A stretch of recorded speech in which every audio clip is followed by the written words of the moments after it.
Painful journey unknown. Oh wait, Yana, oh wait, Yana, oh wait. From home. Can we talk? I need a friend. I need a friend. Same thoughts coming back again. Yat everyone, thank you so much for being with us this evening. We are very excited to represent and support and love our beautiful young elder guest, Cheyenne Clemmy.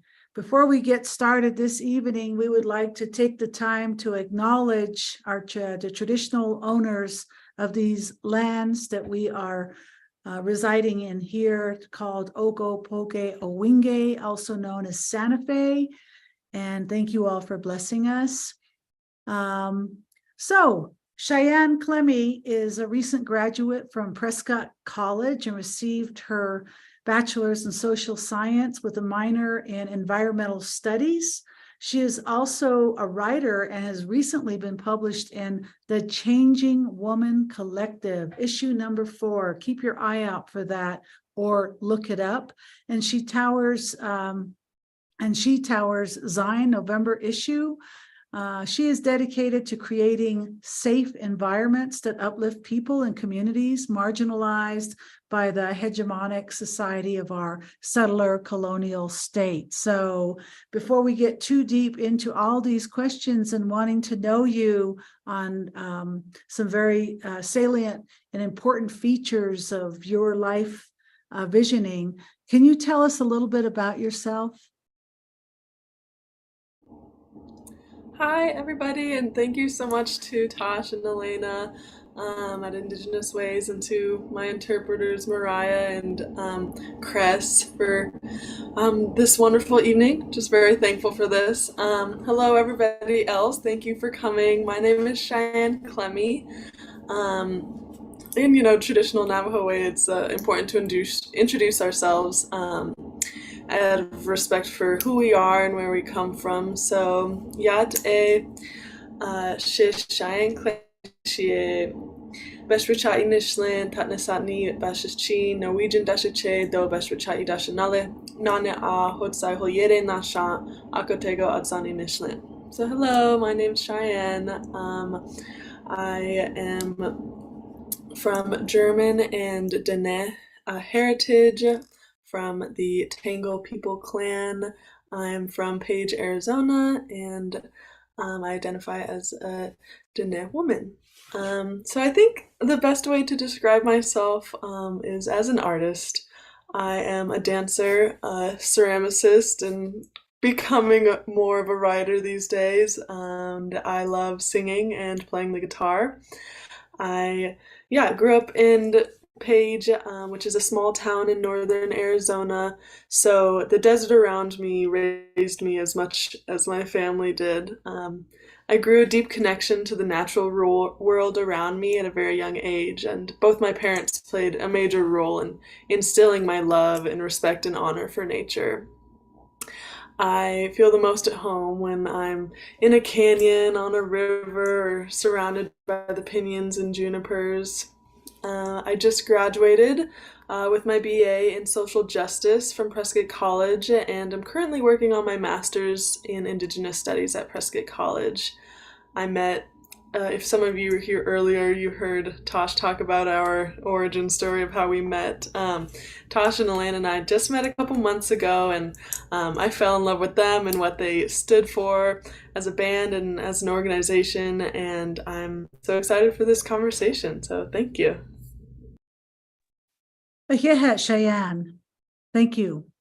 Really appreciate you very much. So we got lots of questions for you tonight. Let's start with, where do you see yourself in the next 5 years? Wow. That's a very big question. Very daunting, but exciting question. Some of this may seem silly, but it's what I first thought of. I see myself in a very healthy relationship with myself and with my family. I see myself living in a space with lots of natural light for all my dozens of plants. In 5 years, I want to be making and selling more of my pottery and continuing my photo encaustic practice. I would like to be in a band at that point, and continuing working with nonprofit Indigenous organizations. I have goals of speaking better Dinebazad. I will hopefully have doubled or tripled my book collection, and I will be giving back and taking care of the natural world around me. In a short sense, that's what I hope for. That's wonderful. I'm so glad to hear that you want to take care of yourself. I mean, it should all start from there first. Take care of yourself, then you can reciprocate that caring of self onto everything out, your external world, basically. So what are your dreams and visions and goals for Indigenous communities? Well, let's see. That is another huge question, and I want to start by saying that I am but a speck in the global Indigenous community, and I don't want to act as a spokesperson for any specific group, but I do have dreams that I can share. My dreams for Indigenous communities include creating regional Indigenous food systems that provide healthy and local food options for communities. Another would be for Indigenous communities to be given the leading role in environmental policy to protect our land and our water. And another dream is that is really close to my heart is to give Native youth access to outdoor spaces. There's a really great book called Black Faces, White Spaces by Carolyn Finney that does a great job at describing how outdoor spaces have excluded BIPOC communities. And I also dream for Indigenous communities to continue on a path of healing self and community. Sounds about right. And do you believe that alongside your environmental work and support, that art can change the world? And if so, how?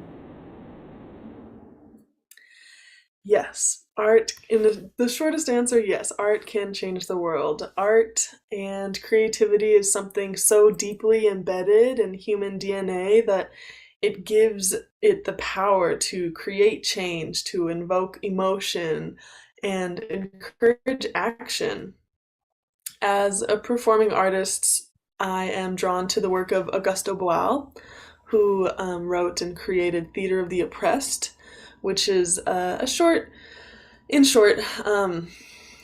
is detailed participatory action research within the realm of theater. It was a form, or is a form, of interactive theater intended to transform lives as spectators become performers, acting out solutions to social problems.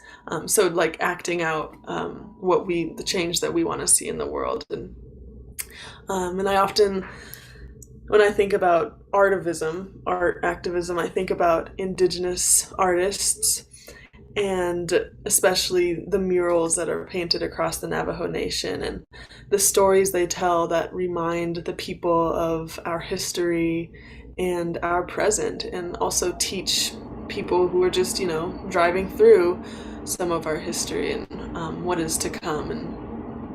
And on a micro level, micro and macro, I guess, art is a tool for healing.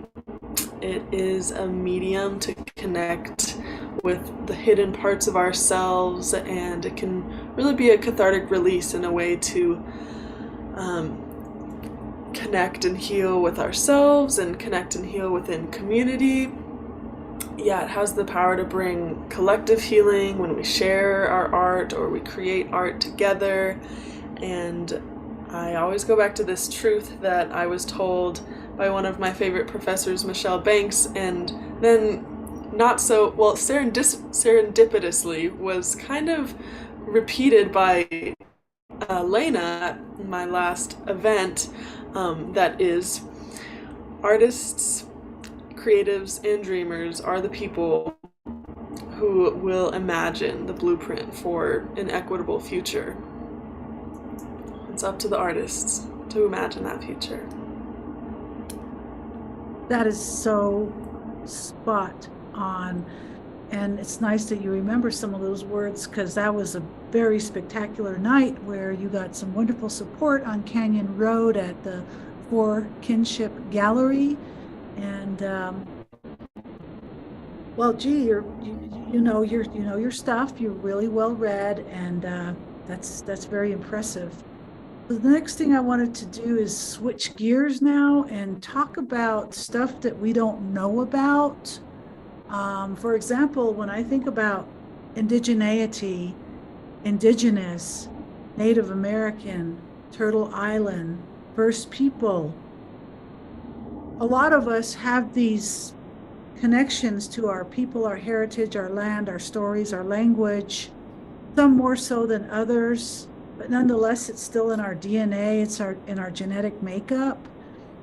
And we have parents or adopted parents or foster parents or some people that really influence our conditioning, how we see the world. Some of us get more of that cultural influence, and then some people, parents, want more pedagogy, learn, Western world, climb up those ladders to the higher grasslands to become really smart and join that world, or balance the two, and learn all these other people and cultures and language, and go travel the world. Well, I'll tell you what, when I was a youth on the reservation, we used to go to Lake Powell, and it was such a dream. It was like going to an ocean on the reservation in a desert, right? Because it was, I think back then when I was going there, it was around 1200 to 1500 shoreline. And that was when I was heavy duty into fishing. So I used to catch striped bass. And I remember it was a big journey. It was a big production, and it was lots and lots of fun. Tell us the truth about Lake Powell. What's going on with that water?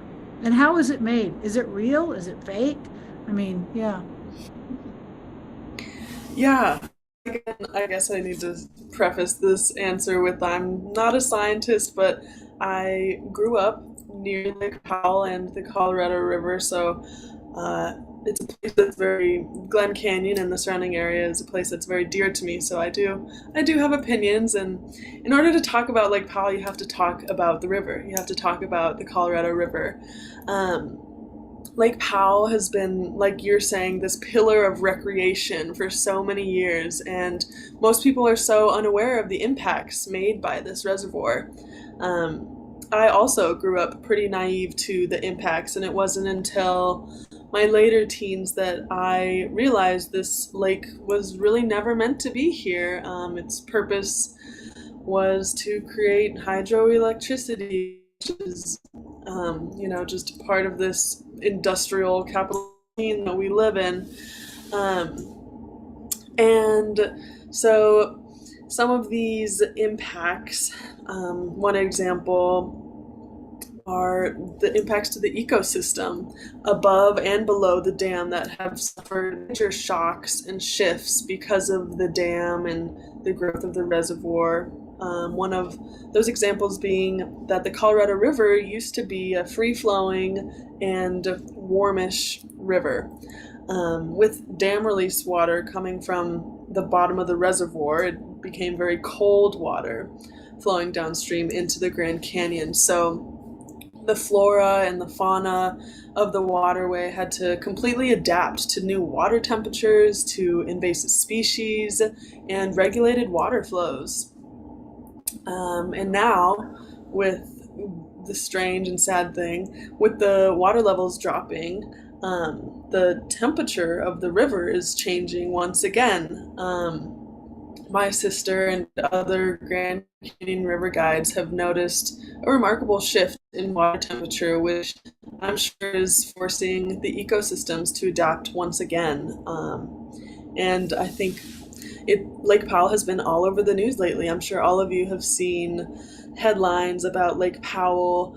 And there's no way to put it lightly. We are in a water crisis, and we have been for some time, and it hasn't been put to the top of our priority list as a society, which is going to be really detrimental in the end for us unless we start really taking action now. And a lot of this overuse of water is in big part because of the Colorado River Compact, which divided the Colorado River into two basins. The upper basin, which consists of Colorado, New Mexico, Utah, and Wyoming, and the lower basin, consisting of Arizona, California, and Nevada. And it established the allotment for each basin and provided a kind of a framework for management of the river. But that hasn't been revised in a long time, so the amount of water that's being used by the upper and lower basin is based on numbers of when the lake was full, when Lake Mead and Lake Powell were full, which Lake Powell hasn't been full since it must maybe like 10 or so years after the dam was created, and it's continually decreased since then. So wasn't going to be a reliable source of water in the long run. So yeah, in the fall of 2022, Arizona, Nevada, and Mexico were their water allotment was cut. So Arizona specifically was cut by 22% of their water allotment, and in real time, what that looks like is water restrictions for starting mostly impacting agriculture at the moment. 90% of the United States winter greens are grown in Arizona, so these water restrictions will be felt all over the United States.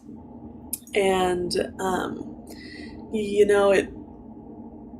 have to think about what needs to be saved at this moment. A lot of people are so in love with this lake because it is this like from Mars environment, or do we save the river?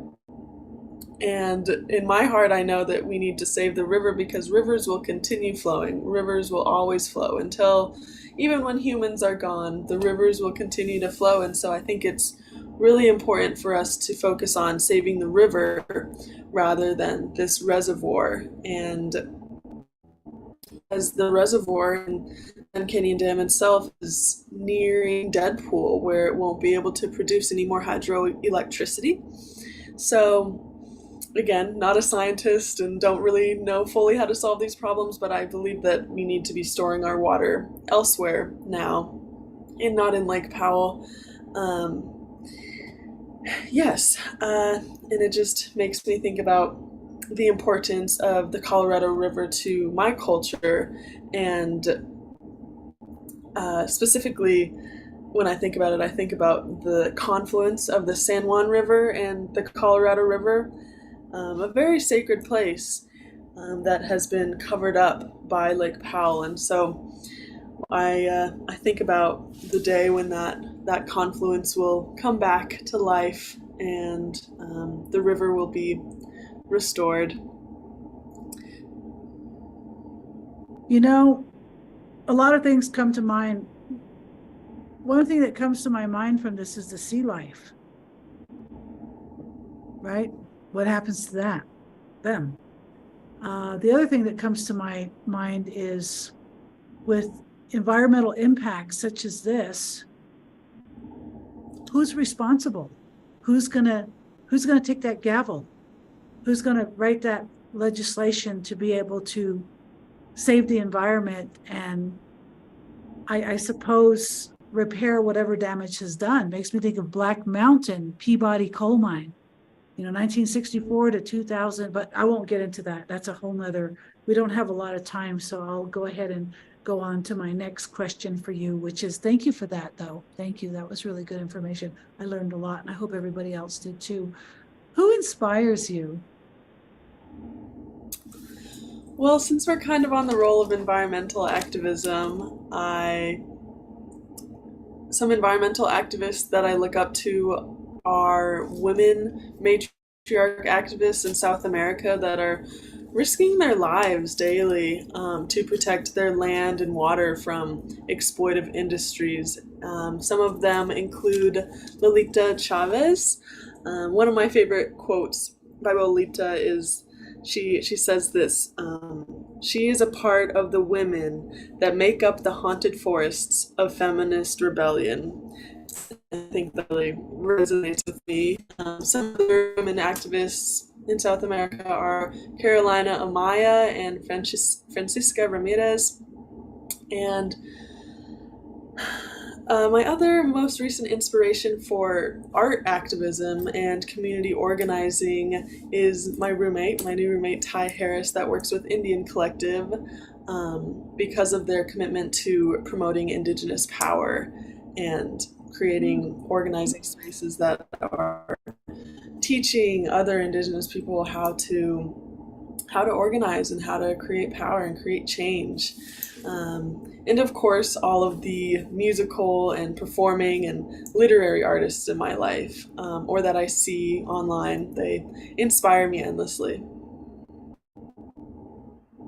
Thank you so much for acknowledging the musicians out there. So, what connects? Like, there's the heart space, right? The feeling, and then there's the mind, and that's where we just suck up all this energy and read all these books and learn all this stuff and just develop our critical thinking skills, and survival's in there for sure.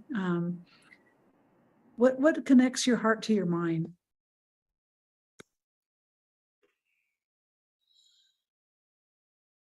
I think my number one answer would be nature. I think that I feel at most in my heart when I'm in nature, and I'm able to communicate what I feel in my heart to my brain easiest when I'm in nature. Feeling the sand on my feet or watching the sun reflect on moving water, or especially I feel a connection between my heart and my mind when I'm dancing or I'm playing with clay or doing something creative, when I'm singing. Um, yeah, again, going back to those healing powers of art that just really help you to your spiritual identity, your physical identity, and your mental identity. So I think art and nature is what connects my heart to my mind. You know, art and nature are very, very, very healing.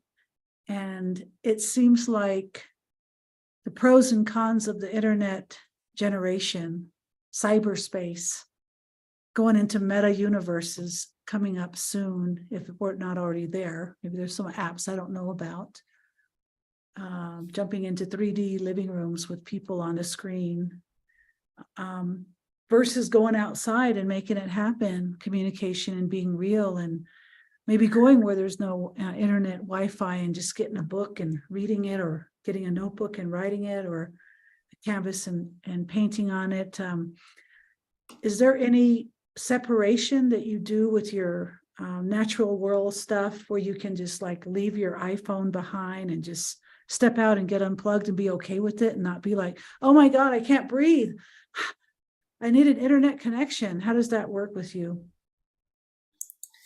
Yeah, I think that these little phones, these little screens that we have, are these instant gratification, this instant dopamine hit that we have all the time. And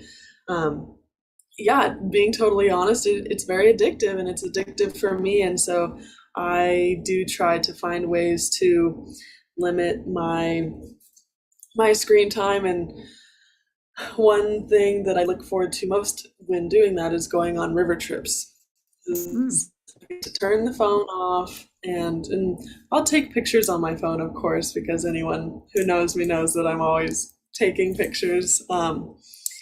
But yeah, it's when I'm on the river or on a camping trip or outside, it gives me that to just look at my phone. Nothing exists except the world in front of me, which is a really good feeling, and a feeling that I wish I could share with so many other people, especially especially Native youth, and getting them out of their screens and into the world and into the desert, and experiencing the life outside of the screen, because we've fallen into this trap thinking that this is the world, in this little screen, that this is the world. But so that's a goal that I try to work on and think about often, is getting out of the phone world and into the real world. Right, right. And I'm thinking, you say water, river, Lake Powell, influence, water in the desert. I mean, it's also, because I'm from the Navajo Reservation too, and we had Saley Lake and Wheatfields Lake, and so I was kind of near water too, and those were like oceans to us, right? But Lake Powell was just the real deal. So when you say you like to be on the river, can you talk a little bit about what does that look like? Is there different types of boats that you go on? Are you pro? Do you teach it? What does it feel like to be on those? Yeah, just educate some of us, like for me, a desert person that doesn't have much experience at all. Oh, and I think Cass just joined, so She she'll just love came this. in, yeah. So right now, hey, Cass, what's up? Good to see you, sister. Yeah, tell us about your river rafting and how does it feel to have a team on there, and what do you do in emergency hits? Tell us a story.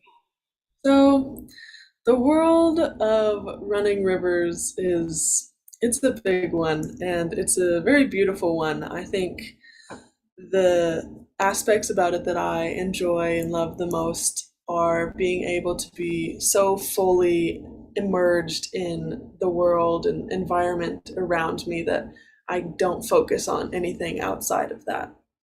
I life is very simple on the river. You load your boat and you strap it all down and you make sure it's all good to go, and you pack all your food and all your medical equipment and all your safety things, and everything you'll need for however long you're out on the river. And life becomes very simple. You wake up and you eat breakfast and you have genuine conversations, and you do these daily tasks that, in the real, in here, wherever you are, you have to do the dishes and it doesn't seem fun. But when you're on the river, you get to do the dishes while looking at the river and looking at the canyons. And so life becomes very simple, and very beautiful on the river.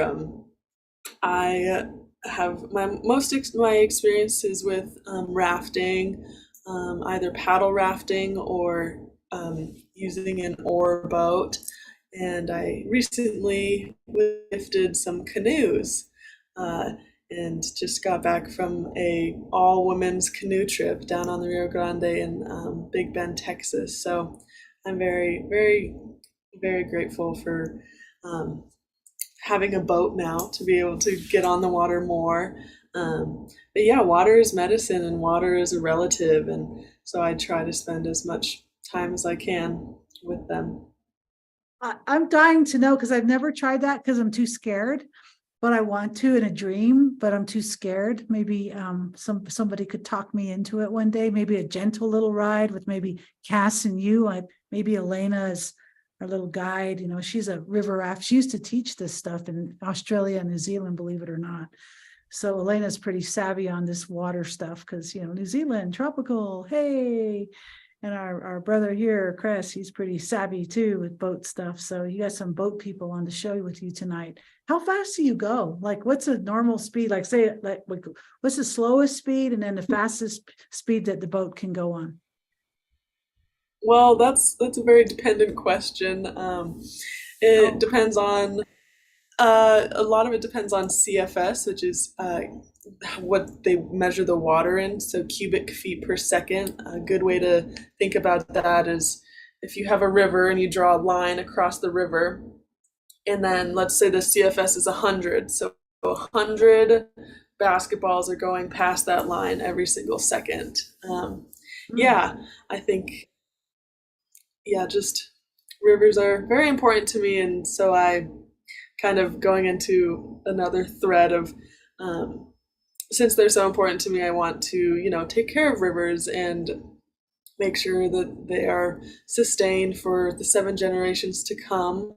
So I've been working with a couple organizations. Last spring, I was working with the Paria Beach Restoration Project, which Paria Beach is a beach right at Lee's Ferry, which is the start of the Grand Canyon.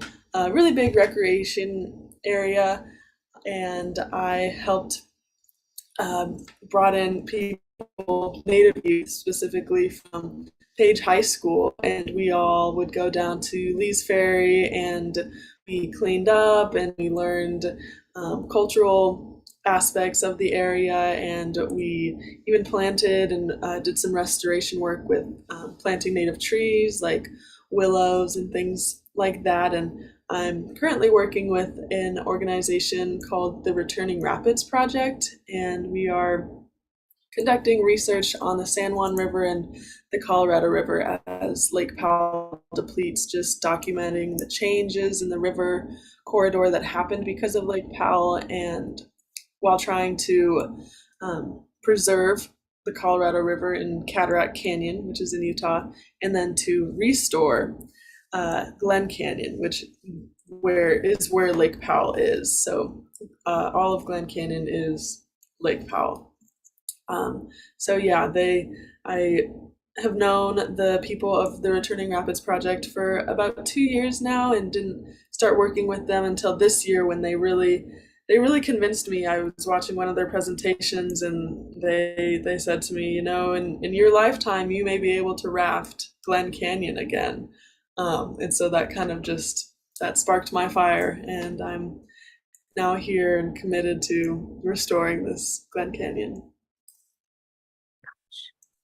That is just unbelievably exciting to have that vision, that manifestation, that goal, because I always believe that a lot of us have been to college, and, especially coming kind of out of high school and going right into higher ed and just going, okay, I got to get the core classes out of the way. And that gives me time, one semester, to figure out what I want to do when I grow up. But I'm already grown up technically, because I'm 17, 18 or whatever. And I know it all. And this is exactly what I want to do, or I have no idea what I want to do. But maybe I'll do this. So, I get to dabble and try all this different stuff. But then at some point, I believe it's really important that we get really clear with that vision. What is that manifestation? Do you want to plant seeds? Do you want to grow your own corn? All of that requires water. All of that requires wealth. And I don't mean dirty paper called dollars. I mean land. Land and water is our true wealth. So I think the Navajo Nation is the richest, wealthiest nation in terms of natural resources in North America. I could be wrong, but I could be close to right too. We have all this land. So I really, really hope and pray that the right people get in place, get elected in, and make the changes happen for the people that need access. People need access to water. People need access to housing. People need access to gravel on roads. There's thousands and thousands of miles of dirt roads. And there's sheep that are stuck, trapped in snowstorms on Black Mountain right now as we speak. They can't get to their sheep. So I really hope and pray that your generation, and you're in there, makes access happen, whatever that looks like. Even if it's just knowledge for those 7 generations into the future. I want to go ahead and ask you one last question. This is kind of it could be just a very cosmic question, or it could just be a very simple question. What does gathering mean to you?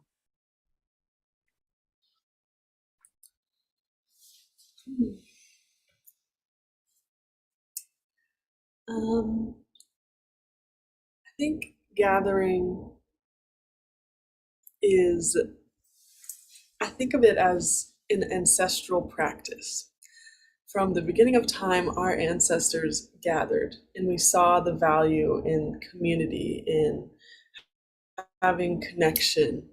And so, gathering is community, gathering is love, and gathering is what keeps us going as people, as a society. Um, and I think gathering is where opportunity arises. It's where understanding and learning happens. So, yeah, gathering, gathering is life. Gathering is what brings us all together. Thank you very much. When I first started learning about gathering stuff, it was like individualism, collectivism. Who are you? Where do you fit in that? It's like, okay, yeah. So thank you. That's a wonderful, wonderful, wonderful answer. And I think about seeds myself. When I think about gathering, I think about seeds, how important those seeds are too, that just stay organic and not GMO'd out and sprayed up and, just like, yikes, what are we eating here? Thank you very much, Cheyenne. It sure has been a pleasure. We're going to go ahead and wrap up our question portion of this event, and we're going to go ahead and take a little commercial break for Elena to give us a little bit of insight into what Indigenous Ways is up to these days. Thank you. Thanks for that, Tash and Cheyenne. Thank you for that beautiful medicine that you have just blessed us all with. The gathering is the theme throughout our 2023 programs that we'll be doing. But one of the things I wanted to share with you, being Māori Samoan from Aotearoa, New Zealand, our river system, or that I'm connected to, my ancestors, is the Wairoa River, which is the largest river body in New Zealand.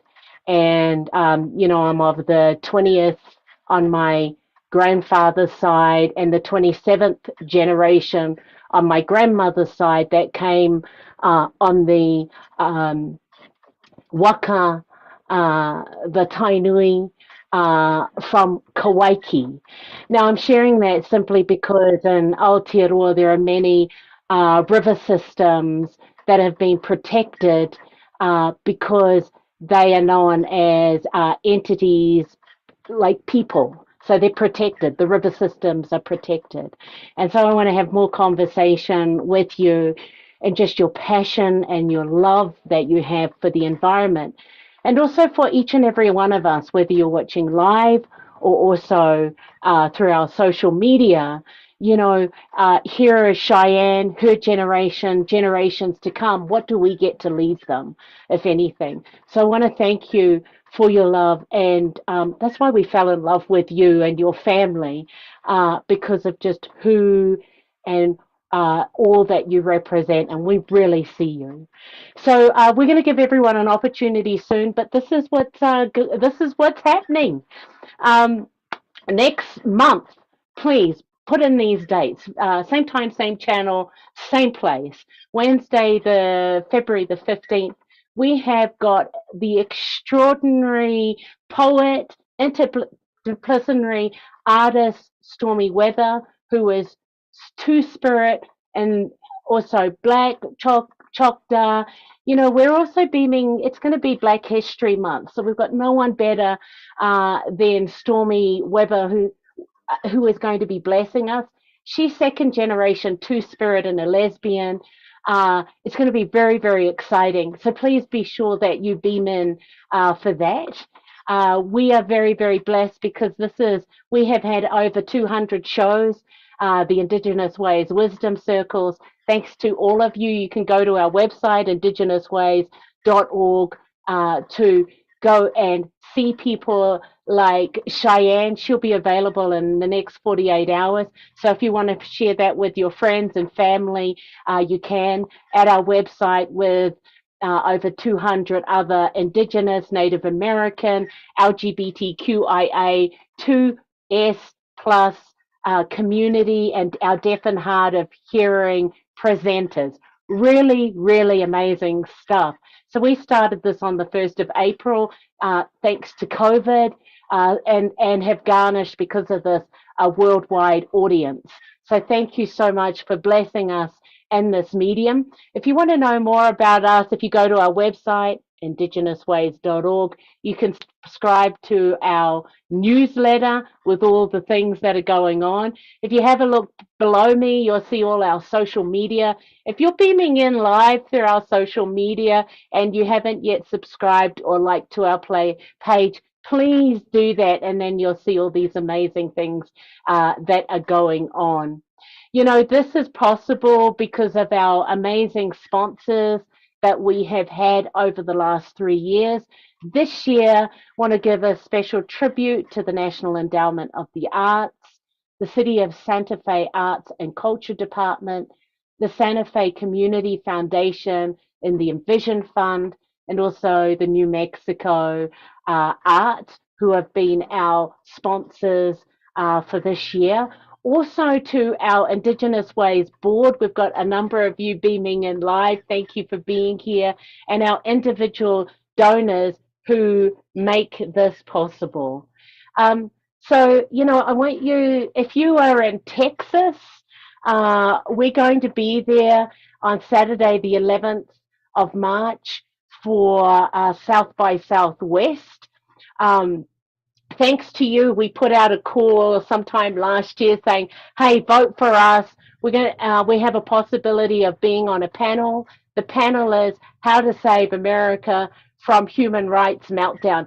Really beautiful segue from what Cheyenne was talking about. So a lot of you who have been introduced to Indigenous Ways, just a lot of the things that we've been doing using arts as a medium and bringing in these amazing presenters, artists, musicians, performers, like Cheyenne, speaking from their heart, just in their walk.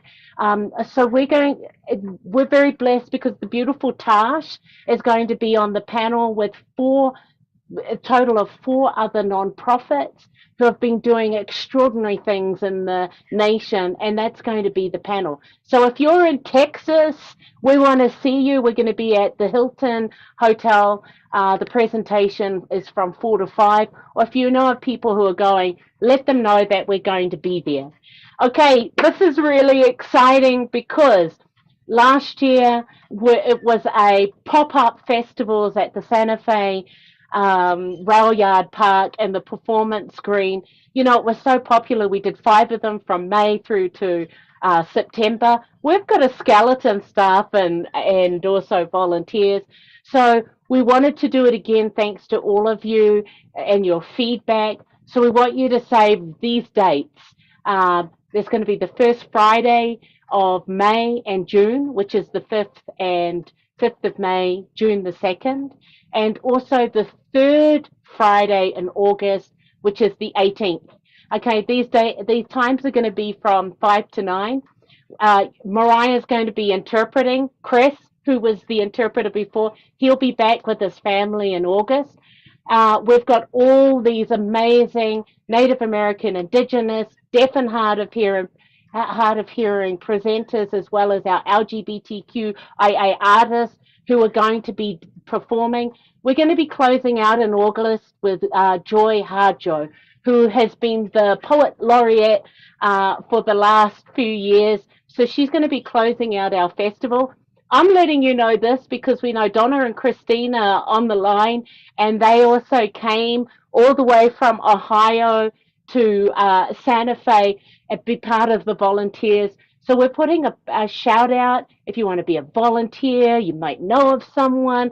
We've got vendors, food vendors, all the works, and what Cheyenne beautifully described as gathering, a celebration of people coming out through the arts, through the music, through the workshop, through food, through gathering. That's what we do.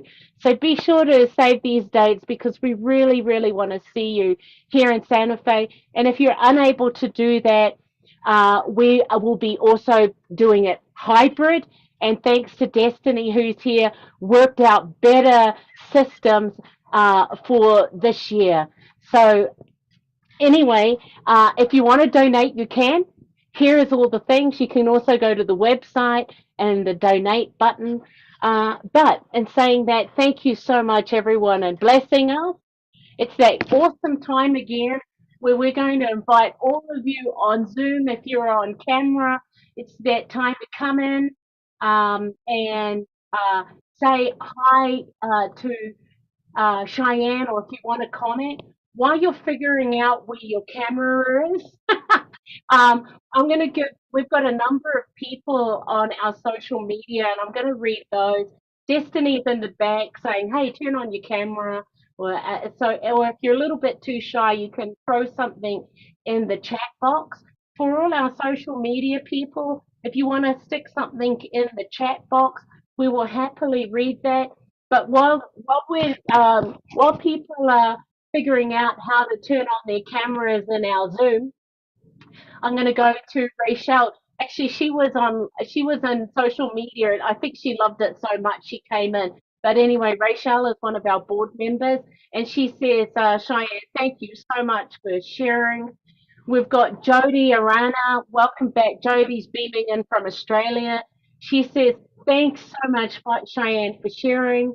Narissa Bond, who is also one of our archive, she's in our archives, amazing musician, very, very talented. She says, great conversation, very inspirational. I couldn't agree with you more with that. And then with that, I'm going to turn it over to you, Tash, and just to encourage people in the back end to turn on their videos if they want to. Thanks. All right. Cheyenne's family, friends, peeps, our friends.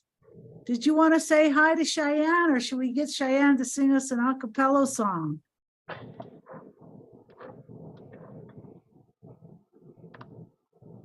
Elena says the camera option is not on, so there's a reason why people might not be able to get in. Sometimes these little Okay, I think that should be it. So come on in, everybody, or whoever wants to. For a minute there, I thought, wow, I would everyone's love to really see shy. Cass, Arletta. Hi, it's Missy, Who and else? it's still not allowing me. Yay! Oh, there we go. Hey, there There you we are, go. Missy. Yay! Right on! Hi, Great to see you all. Cheyenne. So wonderful to Oh hear you man, and Sue see Raven you. Warrior. I thought you were Very all hiding for a inspirational. minute. I was like, what's wrong with you now? Come I on, know, no we're need all to gonna be talk shy. to you Look at at once. Cheyenne. She's just going for it. Okay, Thank you thanks, so much, Missy. Hey, Let's Cheyenne, start I with got Cass. a question. Oh, Missy, okay. I'm just so inspired by your love for the environment and of the water and the water issues. And I wanted to ask you, did you have a role model or somebody that inspired you besides your paying attention to nature and the beauty? Well, I think it starts with my family. I have very early memories of going down to the Colorado River with my dad and my family to go fishing, and my best friend actually, her family is very into river rafting and river running, and so I started at a young age with her, and she's always inspired me and brought me along on these trips, and then finally and most of all is my sister Sierra, who is very dedicated to rivers as well, so she inspires me. Awesome. Thank you so much. And I wanted to say hi to Cass. Hey Cass, what's up? Cass? Oh, it's like Cass, this. sorry, wrong Something sign like name. this. Cass. What's up, Cass? Hi. Just here. I just wanted to see what Wisdom Circle was all about. Very cool. Very cool. Thanks so much for coming, Kat.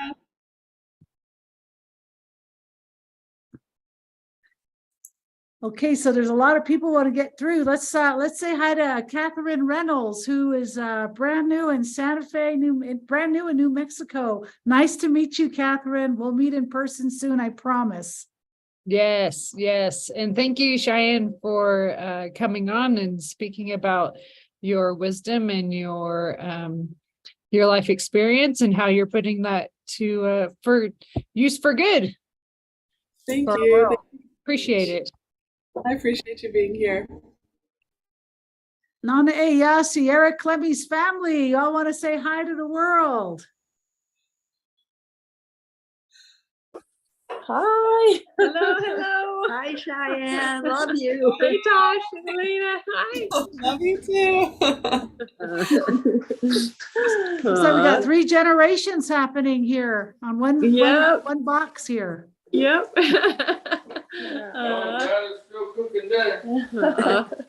Blessings, blessings, blessings. All right, I can see Donna with your hand up. Donna, did you want to say Thank you. something? And if you want to, just let us know if you want to share. Okay. Hi, Cheyenne, you're very inspiring. As someone who's of the elder generation, it's good to see people coming behind us who want to do the same work, who want to do this work for Mother Earth. And Tosh, I have river rafted the American River twice. I was much younger. Twice. So I highly recommend it, but wait till you get really old, because then it'll be really too scary. Those big rivers can be hard on our older bodies, you know what I mean? But Cheyenne is going to continue to inspire you to seek out some of that. And I appreciate it absolutely. this evening. Thank you. Thank you so Donna. much. All right, what about Arletta? Where's Arletta? Is she still here? No, she screens Okay, off. she's got an Tosh. unstable Wi-Fi. Sue, what's up, Sue? All the way up in New Hampshire.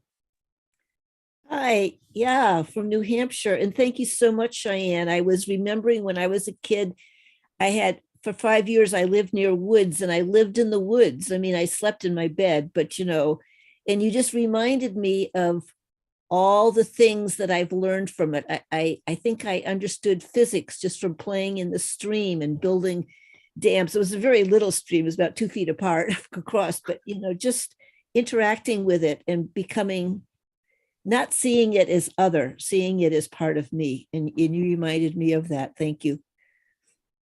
Oh, thank you so much. Beautiful to see you, Sue. Thank you. We would Well, like to people are welcome hear from our beautiful honorable board member, Rachel Pablo, Navajo Nation.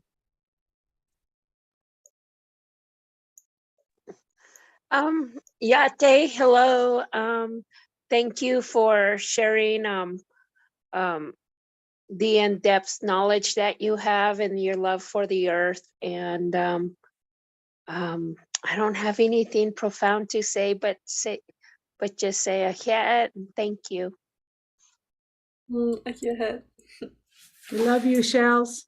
What about Arletta and Lukachukai? Arletta, can you see us? Arletta's in Lukachukai.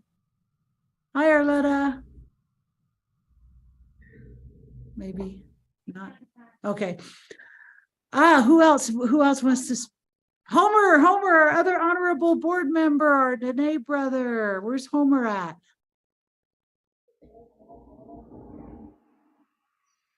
Yate Homer. Ishpananahe. Yeah, hey everybody. Yeah, I'm chiming in from Albuquerque. I just want to say that I really do want to say it's good to see Cheyenne as a young Indigenous person being really proactive in what she believes in. And I'm really impressed with that. And I just wish you the best. Keep going in your studies, and we'll be hearing more about you in the future. Yeah, thank you. Yeah, thank you. Thanks so much for that, Homer. I'm just going to go back over to our social media. We've got Hilda Ritchie. Hilda is beaming in from Wisconsin. She says, thank you so much, Cheyenne. And also we've got some people that are in Zoom that put in the chat box. One, Warrior Brown. Warrior Brown's going to be one of our presenters a little bit later in the year. He says, river rafting. That is awesome. And we've got also, I want to say, your family are here, but Sarah says, great job, Shai. Love from the family. I mean, a lot of us have seen, the importance of and being blessed by having such a loving and supporting family. Also, I want to thank each and every one of you, because one of the things in having this format here, and if those who are artists or doing things like environmental justice, social justice, all these amazing things, sometimes along the path, it's like, gee, am I doing the right thing?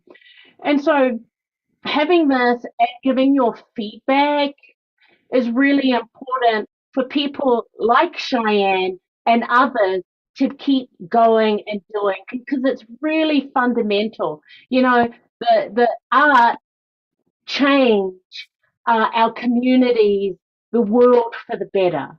And it's artists like Cheyenne with the many modalities that she's in, many of us. That's why we're having these pop-up festivals, so we can celebrate each other. We can eat, we can commune, we can laugh, we can smile. We can do all these great things together, because what we're saying is, I see you. I really believe in you. And when we met Cheyenne and her family in November last year, as it was said, Cheyenne was putting on a wonderful collective. And Cheyenne, we've got the beautiful Amy from I've forgotten what it was for. She's going to be doing a fashion show for us in May at our festival. That's Come join us, Cheyenne. That's thanks to you. So it's all these connections. So we're really happy by the way this has started. We could not have thought of anyone better to start our season than the beautiful Cheyenne, just with the medicine that she brings. And you know what's happened? Hearing each and every one of you, that you're inspired. You are inspired. Irregardless of what is going on in our world, it's people, communities, families, these little beautiful bubbles just bleeding from their heart, their passion, and their love. And we have all of you doing, our wonderful president, Michelle, who's here, doing these extraordinary things in the community. All of you. Our interpreters making access available for everyone. Things that we really believe. Tosh, have you got any closing? I just want to do a shout out to Warrior Brown from Chinle and Luka Chukai. He's our little brother. He's here in Santa Fe. So we'll see you tomorrow, Warrior. Thank you for joining our show. We love your movements too. We can't wait to have you on our show. And I just wanted to also acknowledge our beautiful IT tech guru, 24-year-old Destiny Rushing, who makes it happen for Indigenous Ways' website and all that. She was able to put a vault in. So if me and Elena never come back from a trip, you guys will know where to find all the code words and everything. So Destiny, thank you for all the work you do for us. We love you. Arletta, as always, you taught me sign language when I was 11, 12 years old. My beautiful elder sister and Luka Chukai. Arletta, we love you. We'll see you soon. And love you, Arletta. I don't know if you can see me. That I love you. Thank you, guys. Have a great night. I just want to say thank you so much ahead to everyone. I have so much, my heart is filled with gratitude, and thank you all for letting me be here. Definitely had some imposter syndrome coming onto this, but now I'm very full of gratitude and love. So thank you all so much. And hi, Arletta. Tasha's told me a lot about you. Awesome. Thank you, Warrior, for taking our little break too last week. That was awesome. All right, so, you guys. In closing, we want to say this. Thank you, everyone, where you're joining us live in the Zoom. You can do this every month, third Wednesday, 6 to 7 Mountain Standard Time. So we want to see you, share with your friends. Go to our website, IndigenousWays.org. You'll see all our amazing presenters that we have coming in through this format. Also, this would not be possible without our beautiful interpreters, Chris Estiano, and also we've got the beautiful Mariah. Let's give it up for our interpreters, making access available for all. We'll look forward to seeing you all. Same place, same channel. February the 15th for the amazing stormy weather. But tonight would not have been possible without the beautiful medicine, the amazing, courageous walk that our one and only Cheyenne committed. Cheyenne! Welcome to New Mexico, Cheyenne. Take care, everybody. Good night. I'm gonna make a lot of calls now.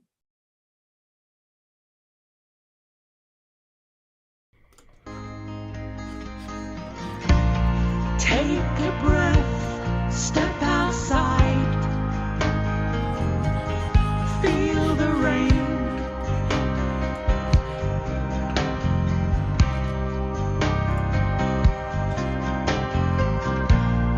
Wet your hands, feel my face, touch the earth, touch the earth, touch the earth.